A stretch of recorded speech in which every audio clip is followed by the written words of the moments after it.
ሽናማት በስመ አብ ወወልድ ወመንፈስ ቅዱስ አሐዱ አምላክ። ተናገሩ። በስመ አብ ወወልድ ወመንፈስ ቅዱስ አሐዱ አምላክ። አዋስንሳን ናሱንሳን ጽላያናን እስጾሳን አማኖስ። ሰዓት ለመጠቀም ያህል ክቡራን አበው ካህናት፣ በየማይረጋችሁ ወንድሞች ዲያቆናት፣ ማህበረ ምእመናን፣ ሰንበት ትምህርት ቤት መዘምራን ይህንን ዋይ ተቋቁማችሁ ታቦተ ሕጉን አጅባችሁ እስከዚህ ሰዓት የደረሳችሁ የእግዚአብሔር ቤተሰቦች በክርስቶስ ፍጹም ሰላም እላችኋለሁ። እንደምን ቆያችሁ? እንደምን ለዚህ ሰዓት አደረሳችሁ? በባህሪው ሞት በመንግስቱ ሽረት የሌለበት ቅድመ ዓለም የነበረ ዓለምን የፈጠረ ዓለምንም አሳልፎ የሚኖር ልዑል አምላካችን እግዚአብሔር ስሙ የተመሰገነና የተወደሰ ይሁን። እናታችን ቅድስት ድንግል ማርያም፣ ቅዱሳን መላእክት፣ ቅዱሳን ጻድቃን ሰማዕታት እግዚአብሔር አምላክ እንዳከበራቸው ክብር ምስጋና ይድረሳቸው። እሺ እንግዲህ ከኔ በላይ ማስተማር የሚችሉ አባቶች አሉ፣ መምህራን አሉ። ለመታዘዝ ያህል ነው። ዕለቱን በተመለከተ የሚላችሁን አድርጉ በሚል ርዕስ እንማማራለን። የቅዱስ ዮሐንስ ወንጌል ምዕራፍ 2 ከቁጥር 5 ላይ የሚገኝ ኃይለ ቃል ነው። የሚላችሁን አድርጉ ብላ ይህንን ቃል የተናገረች አምላክን በአጭር ቁመት በጠባብ ደረት ቃልን የወሰነች ንጽሕተ ንጹሐን ቅድስት ድንግል ማርያም የተናገረችው ቃል ነው። የሚላችሁን አድርጉ የተባሉ ደግሞ የዶኪማስ ቤት የሰርጉ ቤት ታዳሚዎች ወይም አሳላፊዎች ለነዚያ የተነገረ ቃል ነው። የሚያደርገው ደግሞ ጌታችን መድኃኒታችን ኢየሱስ ክርስቶስ ነው። በሦስተኛው ቀን ይላል በቃና ዘገሊላ ሰርግ ተደረገ። ጌታ በሰርጉ ቤት ተገኘ። የጌታ እናትም ደቀ መዛሙርቱም በዚያ በሰርጉ ቤት እንደተገኙ ወንጌላዊ ቅዱስ ዮሐንስ ይናገራል።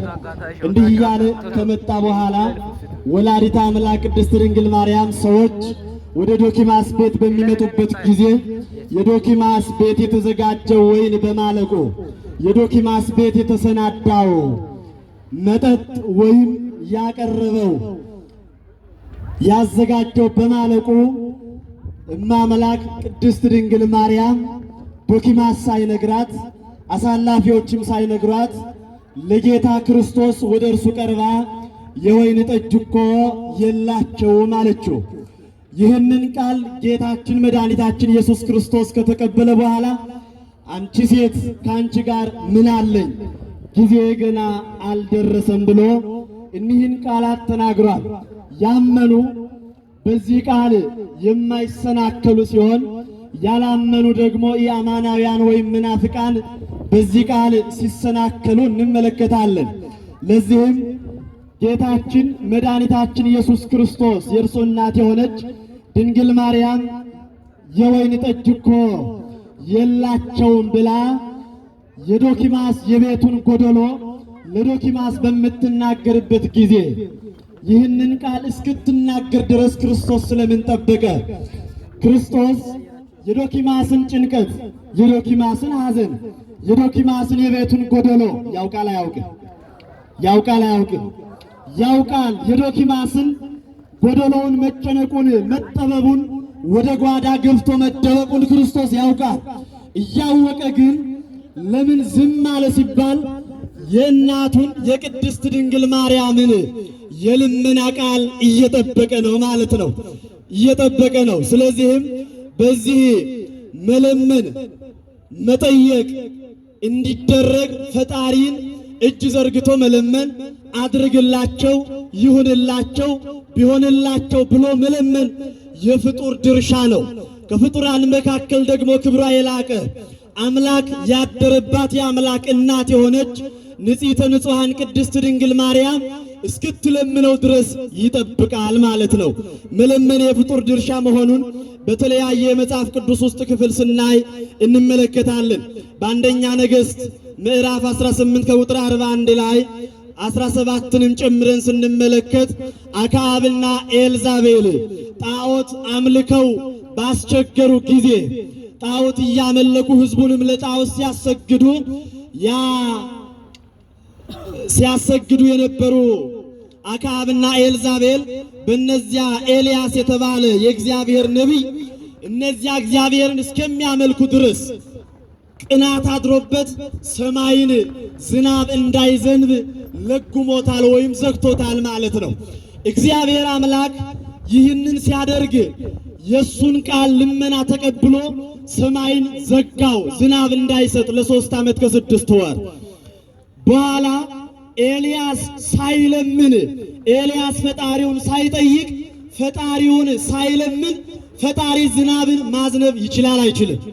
ይችላል። ነገር ግን የኤልያስን ልመና የኤልያስን ጸሎት ጠበቀ እግዚአብሔር አምላክ። አክዓብና ኤልዛቤል ካፈሩ በኋላ ኤልያስ እጆቹን ዘርግቶ ወደ እግዚአብሔር ለመነ። እግዚአብሔር የኤልያስን ጸሎት ተቀብሎ ዝናብ የዘጋውን በጸሎት መልሶ በልመና ያንን የጠፋውን ዝናብ መለሰ ማለት ነው። ተመልከቱ፣ እግዚአብሔር አምላክ እስክንለምን ድረስ ይጠብቃል ማለት ነው። በሁለተኛ ደረጃ ይስሐቅ ወደ እግዚአብሔር ሳይለምን ሚስቱ ርብቃን አላገኛትም ማለት ነው። ሚስቱን ርብቃን ለምኖ ጸልዮ ሚስቱን ርብቃን አግኝቷል። ከመለመኑ በፊት ሚስት አልነበረችው። ለምኖ ግን ሚስቱ ርብቃን አግኝቷል። መለመን መጠየቅ የኛ የሰዎች ድርሻ ነው ማለት ነው። በሶስተኛ ደረጃ እመ ሳሙኤል የተባለች በመጽሐፈ ሳሙኤል ምዕራፍ 1 ላይ የምናገኛት ሐና ከመጸለያዋ በፊት ልጅ አልነበራትም። ከጸለየች በኋላ ደግሞ እግዚአብሔር ልጅ ሰጣት ማለት ነው።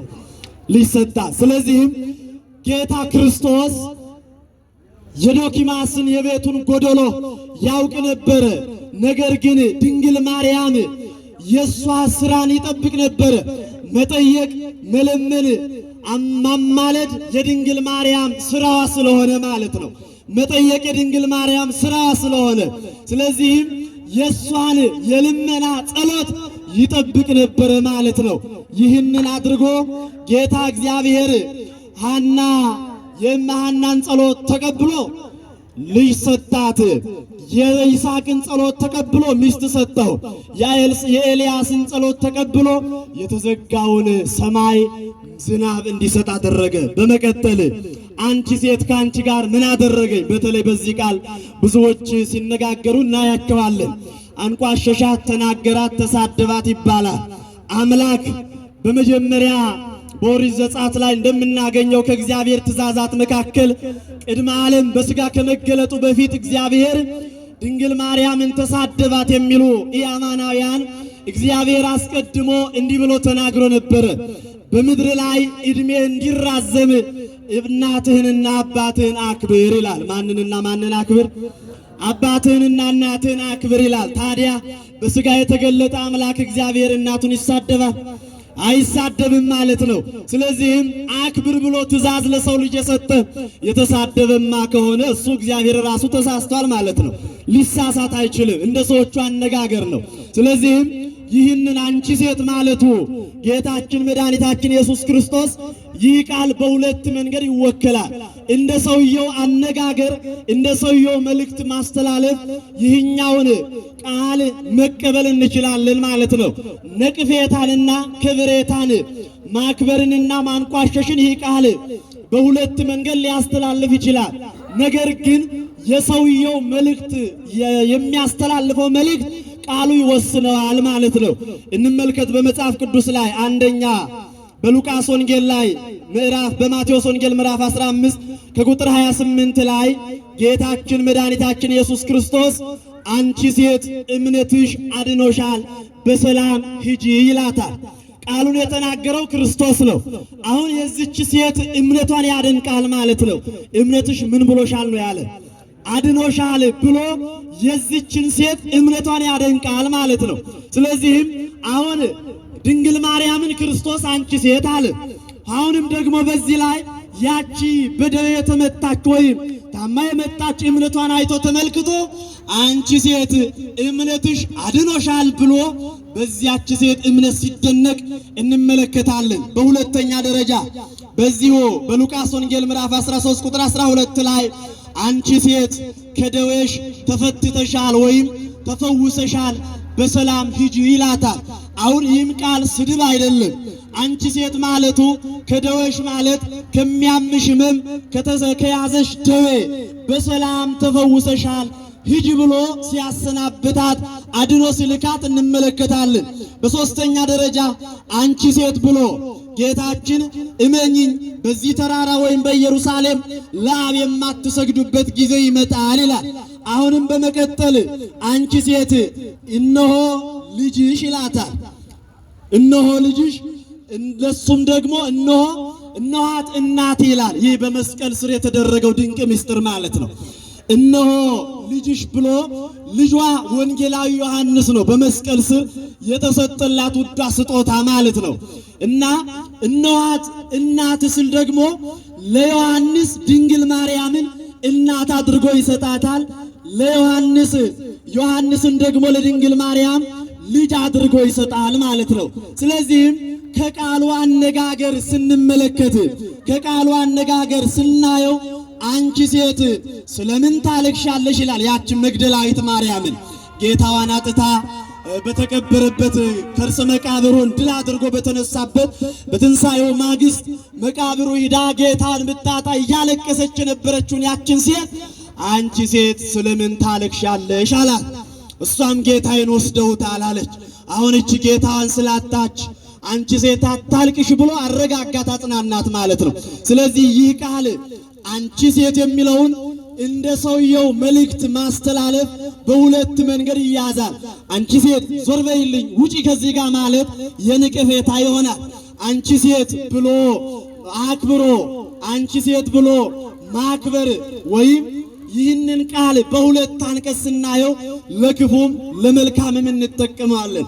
ታዲያ ክርስቶስ የተጠቀመው ለመልካም ነው። የተጠቀመው ክርስቶስ እናቱን አንቺ ሴት ብሎ ሲጠራት እንመለከታለን።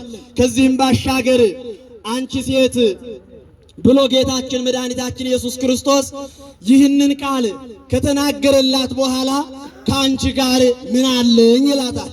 ከአንቺ ጋር ምን አለኝ? አሁን ይህንንም ቃል ስንመለከተው በመጽሐፍ ቅዱስ ውስጥ አንደኛ የሌላውን ሐሳብ ላለመቀበል ወይም ለመቃወም እንጠቀምበታለን። ይህኛውን እንደ አንድ ምሳሌ ልንገርላችሁ። አንድ ወይም ወዳጃችሁ ጓደኛችሁን ብር አበደራችሁት፣ ጊዜ ሰጥታችሁ ወር ቆጥራችሁ ጊዜ ወይም በሳምንት በቀን አድርጋችሁ ማለት ነው። የተበደራችሁትን ገንዘብ አበዳሪው ጊዜውን ጠብቆ ወደ ቤታችሁ ይሄድና ወይም ወደ አበደረው ባለቤት ሂዶ እንዲህ ብሎ ከሰላምታ ከተለዋወጡ በኋላ ያ ገንዘቡን የተበደረው ሰው ገንዘብህን ልትቀበል ነው የመጣኸው ብሎ ቢጠይቀው ካንተ ጋር ምን አለኝ ብሎ መመለስ ይችላል። ምክንያቱም ወደ አንተ ቤት ያመጣኝ የሰጠው ገንዘቤ ነው ማለቱ ነው። ከዚያ ሌላ ካንተ ጋር የሚያከራክረኝ ወደ ቤቴ የሚያመጣኝ ነገር ሌላ ነገር የለም ማለቱ ነው። ስለዚህም ድንግል ማርያምን አንቺ ሴት ካንቺ ጋር ምን አለኝ ማለቱ ወደ ዶኪማስ ቤት የመጣሁት ይላል። ወደ ዶኪማስ ቤት የመጣሁት የተጠለለውን ወይም ዳሱን ልመለከት አልመጣሁም። የተዘጋጀውን ህብስት ልበላ አልመጣሁም። የተጠመቀውንም ወይን ልበላ ልጠጣ አልመጣሁም። እድምተኞችንም ልጎበኛቸው አልመጣሁም። እኔ የመጣሁት ያንቺን የልመና ቃል ተቀብዬ የዶኪማስን የቤቱን ጎደሎ ልሞና ነው ብሎ ተናገረ። የሁላችንንም ጎደሎ እግዚአብሔር አምላክ ይሙላልን። እና ይህንን ቃል ከተናገረ በኋላ ጌታችን መድኃኒታችን ኢየሱስ ክርስቶስ ካንቺ ጋር ምን አለኝ የሚለውን ቃል አንድ ከመጽሐፍ ቅዱስ ውስጥ ወስጄ ልንገርላችሁ። በአንደኛ ነገሥት ምዕራፍ 17 ከቁጥር 18 ላይ ኤልያስ በተራበ ጊዜ ይላል። ኤልያስ በተራበ ጊዜ ሰማይን ከለጎመ በኋላ ምድር አዝርዕትን ስለማታበቅል ምድር በመላው ረሃብ ሆኖ ነበረ እና ኤልያስ ተነግሮለት ወደ አንዲት ሰራጲቷ ቤት ሲሄድ በዚያ የነበረውን ዱቄት ለውሳ ቂጣ ጋገራ ከሰጠችው በኋላ ተመገበ። አንድ ልጅ ነበራት። ያ ልጅ ከተመገቡ በኋላ ያ ብላቴና ሞተ። አሁን የኤልያስ ወደዚያች ሴት ቤት ሄዷል። ያ ልጅ ለዚያች ሴት አንድ ልጅ ነው።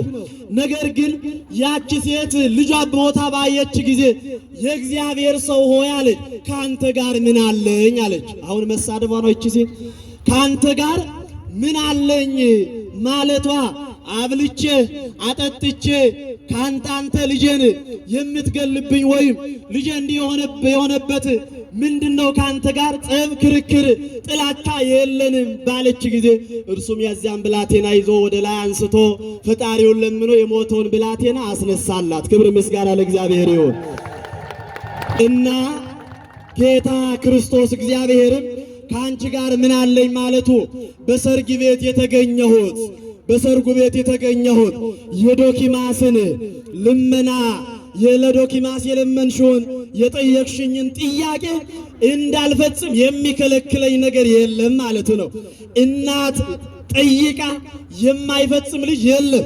በራሳችሁም በደንብ አድርጋችሁ እናቱ ጠይቃ ልጅ እምቢ ያለባት የለም ማለት ነው። ስለዚህም ድንግል ማርያም ለክርስቶስ እናቱ ናት።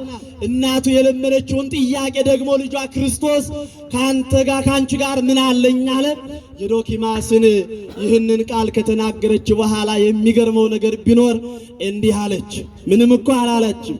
ክርስቶስ አንቺ ሴት ካንቺ ጋር ምን አለኝ ብሎ አበቃ። ከዚህ ሌላ ቃል አልተናገረም። እርሷ ግን አሳላፊዎችን ጠርታ የሚላችሁን አድርጉ አለች። ምን አለች? በሉ ተናገሩ። ምን አለች? የሚላችሁን አድርጉ ብላ ተናገረች። አሁን እናትና ልጅ ሰዎች ዶኪማስ ባላወቀበት፣ አሳላፊዎች ባላወቁበት፣ ደቀ መዛሙርት ባላወቁበት እናትና ልጅ ተግባብተዋል። አልተግባቡ? ተግባብተዋል ማለት ነው። አሁን ምንም ሳይናገሩ እሷ መንፈስ ቅዱስ የሞላባት ናት ብሎ ያ ታላቅ መልአክ እንደተናገረ የጎደለውን ልጇ ለነቢያት አስቀድሞ እርሱ በዚህ ምድር መጥቶ የሚያደርገውን እንደተናገረ ሁሉ ለድንግል ማርያምም የሚያደርገውን ነገረላትና እሷ መጥታ የሚላችሁን አድርጎ አለች። ዛሬም እኛ ጌታ እግዚአብሔር ክርስቶስ የሚለንን እናድርግ፣ እርሱ የሚያዘንን እናድርግ። ምን ይለናል መሰላችሁ? እርሱ ክርስቶስ እናቱ ልጄ የሚላችሁን ፈጣሪ የሚላችሁን ወላዲተ አምላክ ክርስቶስ የሚላችሁን አድርጉ ትላለች። ክርስቶስ ምን ይለናል? እመኑ ይለናል። በአብ በወልድ በመንፈስ ቅዱስ ስም እንድናምን ያመንነውን ደግሞ ተጠመቁ ይለናል። የተጠመቅነውን ደግሞ ስጋውን እንድንበላ ደሙን እንድንጠጣ ይጋብዘናል ማለት ነው። እርሱን የበላ የጠጣ የምን ሕይወት አለው? የዘላለም ሕይወት አለው ማለት ነው። ስለዚህም ጌታ ክርስቶስ እንዲህ እንድናደርግ ይለናል ማለት ነው። እንዲህ ይለናል። እናቱም ለአሳላፊዎቹ ተናገረች። አሳላፊዎቹም ማድጊያውን ወይም ጋኑን አጥበው ጨርሰው ያንን ጋን አስቀመጡ። ያን ጊዜ ውሃ ሞሉበት። ከቀድሞው የጣፈጠ ከቀድሞው የበለጠ ውሃ የሆነውን ወይን ጌታ እግዚአብሔር በአምላክነቱ የመጀመሪያውን ድንቅ ሥራ በቃና ዘገሊላ አደረገ። ክብር ምስጋና ለአምላካችን ለእግዚአብሔር ይሁን። አዎ ይህኛው የቃና ዘገሊላ በዓል የእናቱ የንጽሕተ ንጹሐን የቅድስት ድንግል ማርያም አማላጅነት ሰዎች እናም ዛሬ እናቱን እስክትለምን ድረስ ጌታ እግዚአብሔር እንደጠበቀ ሁሉ ዛሬም ወላዲተ አምላክ እማምላክ ከልጅሽ ከመድኃኔዓለም ከፈጣሪሽ ከክርስቶስ አማልጅኝ፣ የጠፋውን አስገኝልኝ፣ በጸሎትሽ በልመናሽ በቤቴ የጎደለውን አስሞይልኝ ብሎ ለሚጠይቃት የእሷን ጥያቄ ክርስቶስ ተቀብሎ ይሞላዋል አይሞላው? ይሞላዋል ማለት ነው። ስለዚህም የድንግል ማርያምን ጥያቄ ተቀብሎ ዛሬ የዶኪማስን ቤት ገመናውን ክርስቶስ ሸፍኖልናል። ለእኛም በቤታችን ያለውን ጎደሎ በቤታችን ያለውን የጠፋብንን ያለቀብንን የተቸገርነውን የተጨነቅነውን ሁሉ ስለ ድንግል ማርያም ብሎ እርሱ ፈጣሪያችን ክርስቶስ ለሁላችንም ያሳካልን። ወስብሐት ለእግዚአብሔር። ይቆየ